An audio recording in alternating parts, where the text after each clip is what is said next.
आम्ही घरी जाम प्रयोग करतो. नाही रे, प्रयोग करायला काय हरकत नाही. ओढणी बिडणी बांधतो ना शेगाचे. फक्त एवढंच लक्षात ठेवायचं की थोडंसंही अंदाज आला की आता दुखतंय किंवा एक्स्ट्रा काहीतरी वेगळं ते थांबून द्यायचं. त्याचं कारण नाही तर दुसरं डॅमेज व्हायला लागेल. मी तुम्हाला एनकरेज सर्वांना एनकरेज करतो घरी ट्रीटमेंट करा, पण एका लिमिट. जास्त स्ट्रेस देत नाही बसायला. आता कसं वाटतंय? आता पायाला वजन घेता नाही ते जोर घेता. 2-4 उठाक बैठक मारा, उठाक बैठक मारा. हळू हळू हळू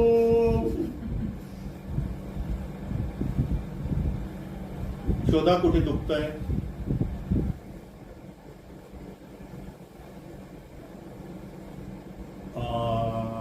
दरवाजा उघडा, लंगडी करत करत जा, लेफ्ट पायाने लंगडी करा आणि या.